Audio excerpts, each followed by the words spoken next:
देखिए 12 जून को थाना कासना पे एक 112 की कॉल प्राप्त हुई थी, जिसमें ये अलवर से एक सुभाष चंद्र हैं। उन्होंने बताया था कि उनके लड़के हैं दो, भीम और नारायण सिंह, जो कि यहाँ पे नोएडा में नौकरी के लिए आए थे और उनका अपहरण कर लिया गया है और उनसे फिरौती की रकम मांगी है।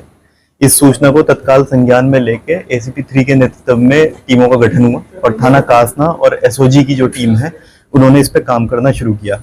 जब इसमें हमने कुछ लिंक्स निकाले टेक्निकली और अपनी इंटेलिजेंस से, तो इसमें ये चीजें सामने आई कि इसमें कुछ ऑर्गेनाइज्ड गैंग है बेटिंग का जो इसमें ऑपरेट कर रहा है और संभवतः वो लड़के भी उस गैंग्स में शामिल थे।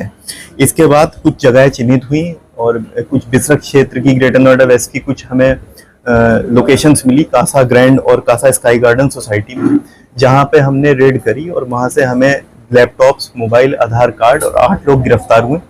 उन 8 लोग में वो लोग भी शामिल हैं जिन्हें तथाकथित अपराध बताया गया था और बाद में पता चला कि ये सभी लोग बेटिंग रैकेट यहाँ पे संचालित कर रहे हैं।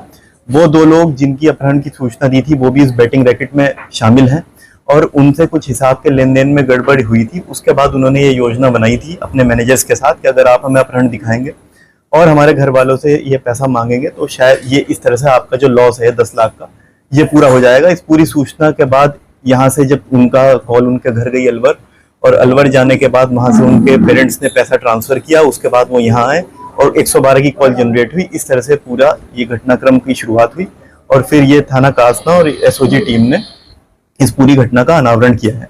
जो इनके अपराध करने का तरीका है, जो इसमें रुद्र क्रिप्ट लाइव करके एक ऐप है और इसमें थाईलैंड में बैठे हुए कुछ लोग, विशाल, ध्रुव, सुखदेव, सनी जेतवा, ये 4 लोग इसको ऑपरेट कर रहे हैं विदेश से, थाईलैंड से, कुछ दुबई के भी इनके लिंक्स हैं। दिल्ली एनसीआर में इनकी लगभग 20 ब्रांचेज हैं और ये क्रिकेटिंग डे पे जब भी कोई मैच होता है, इस तरह की बात होती है, तो ये ऑपरेट करते हैं। हर ब्रांच में 7-8 लड़के, 3-4 लड़के हैं जो कि ये सब बैटिंग इनिशिएट करते हैं और उनके कुछ मैनेजर्स हैं। ये सब सैलरी बेस्ड हैं। सारा जो पैसा, जैसे मैंने आपको अमाउंट बताया कि 2 से 3 लाख का प्रॉफिट पर डे होता है, वो सारा अलग अलग अकाउंट से लॉन्डर होके, रोटेट होके थाईलैंड इसमें पहुंच रहा है।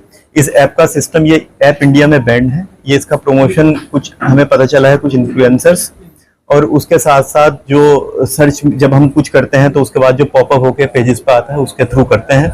इंडिया में ये ऐप बैंड है। इन्होंने इसका एल्गोरिदम इस तरह से बनाया है कि शुरू में जब स्मॉल अमाउंट कोई भी लगाता है तो स्मॉल अमाउंट पे ये उसको जिताते हैं और जब वो एक साइकिल में जीतने की फंस जाता है तो बड़ा अमाउंट जब वो 20,000, 30,000 या लाख तक पहुंचता है तब ये उस तरह से ऑपरेट करते हैं कि जो भी बैटर है वो उतना पैसा हार जाए। कोई भी बैटिंग लाइन जब ये नीचे बैटिंग शुरू कराते हैं तो जो बैटिंग लाइन, चाहे वो कोई यूजर हो या फिर कोई ऐसा व्यक्ति हो जो अगले 10 यूजर से इनको कनेक्ट करे, उस चेन को ये खुद से एक अपना अकाउंट देते हैं। उसी अकाउंट के जरिए सारी बैटिंग होती है। वो अकाउंट कैसे खुल रहे हैं, उनसे लिंक आधार कार्ड कैसे खुल रहे हैं, उनसे जुड़े हुए प्री एक्टिव सिम कैसे खुल रहे हैं उस पे, और जो बाकी ब्रांचेज हैं उस पर, और जो मनी की पूरी ट्रेल है उस पर भी हम इसमें काम करेंगे। और ये एक बड़े इंटरनेशनल बैटिंग रैकेट का खुलासा एसओजी कितना मिला, कितना आइडिया अभी जैसे अभी मैंने आपको बताया कि कुछ अकाउंट की जो है ये डिटेल्स हम निकाल रहे हैं, लेकिन वर्थ करोड़ है क्योंकि एक ब्रांच से पर डे 2 से 3 लाख का जनरेशन इसमें हो रहा था। कब से करी थी इसको? ये वाली जो इनकी ब्रांच है कुछ ही महीने पहले यहाँ पे एस्टेब्लिश हुई थी, जिसको मतलब हमने रेड करके पकड़ा है।